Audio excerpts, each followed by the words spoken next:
My dear friends, just yesterday I had gone for a birthday, and as usual, for birthday parties and celebrations, they have a lot of food. And so as I was eating, someone jokingly said, "Well, Father, have some more. Have this meat." There was nice pork amsal, beef roast, sorpatel.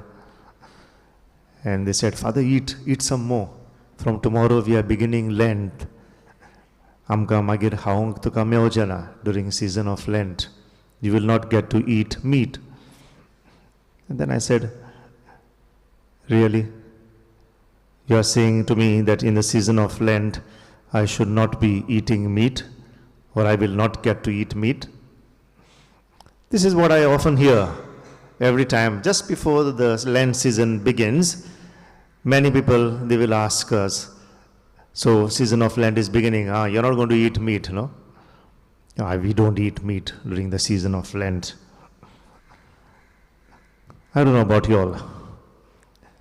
There are some who take different kind of pleasures that they will do or will not do during this season of Lent.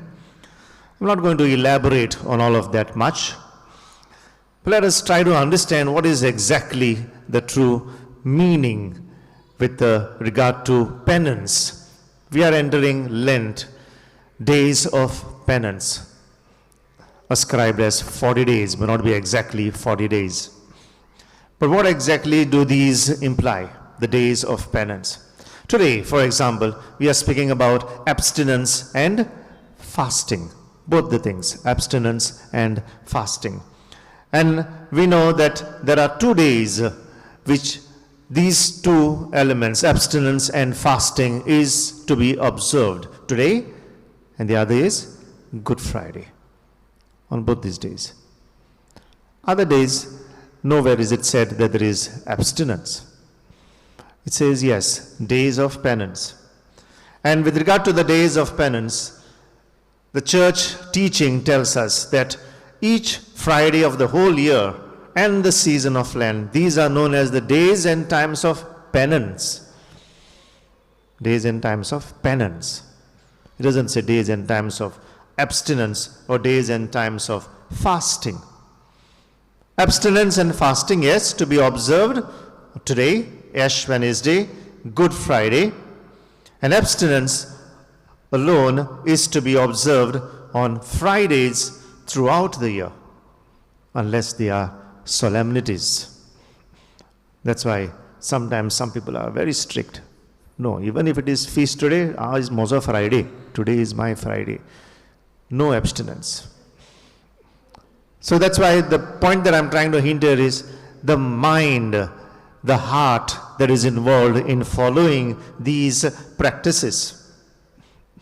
Now, what does this involve? When we talk about abstinence, what is the first thing that comes to our mind? Abstain from meat. In other words, you eat meat, you become a sinner. In other words, all those who are not eating meat and eating vegetables only are saints. Is equal to that. Is it not? And so, Baba, I don't eat meat. Otherwise, if I eat, I will become a sinner. Is it that? We all know why this tradition has started. Okay? And we know most of the rules come from the European countries, the lifestyle that they live over there. And what is the lifestyle that they live over there? Every day they can't do without meat. Just as for us, Goans, every day we can't do without fish. And so then the rule comes. One day you tell them, don't eat meat. Oh my God, today no eating meat, it's a big sacrifice. And so that's why this is coming from there. And so for us in India as well as in Goa, the faithful may fulfill the obligation of abstinence on Fridays, besides today and Good Friday, by choosing at least one of the following forms of prayer or penance or works of charity. And so, which are these? Participation in the Mass or making a visit to the Blessed Sacrament for 15 minutes, or reading of the Bible for 15 minutes, or meditation on the Passion of our Lord for 15 minutes, or the Way of the Cross. This is one form. The second form is missing breakfast or any one meal. The third form is taking strictly vegetarian meals, strictly, which means avoiding fish and eggs as well. Fourth, abstaining from alcohol for those who drink. Don't start drinking and then abstain from it. Abstaining from smoking for those who smoke. Abstaining from beverages like tea, coffee with milk between meals. And abstaining from meat for those for whom meat is part of the regular diet. See, here is where meat is coming in. And we have been focusing only on meat aspect. And giving 10% of one's daily earning in charity. Now this is given to us, and we find in the constitutions of the Archdiocese of Goa and Daman, given in 2003, quite some years back. Now probably we could add some more.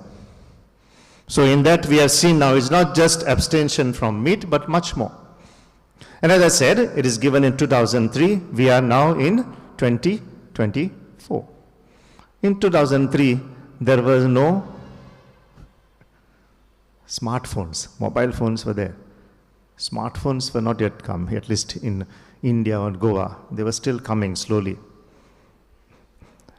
And now everybody has got smartphones. So I think probably now we should also add abstain from using on that day phone for those who are using it.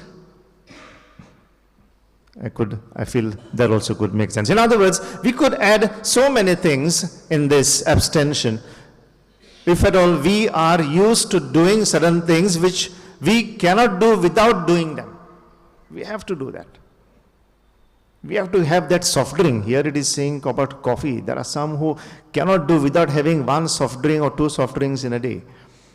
And so on. So we have to see what it is that is applicable for us with regard to fulfilling these days of penance.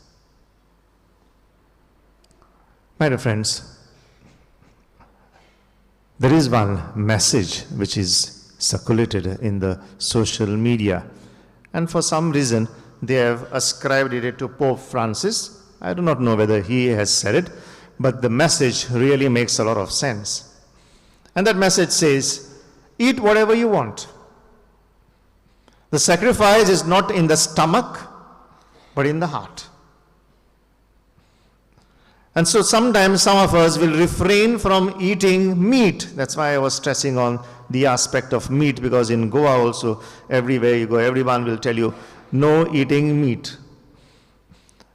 The stress is many will refrain from eating meat, but at the same time, they don't talk to their siblings, they don't talk to their relatives, they don't visit their parents or bother them to attend to them or bother to attend to them. They don't share food with the needy. They forbid children to see their father, or if the child is with the father, to see their mother, especially those who are separated. They forbid their grandparents to see their grandchildren.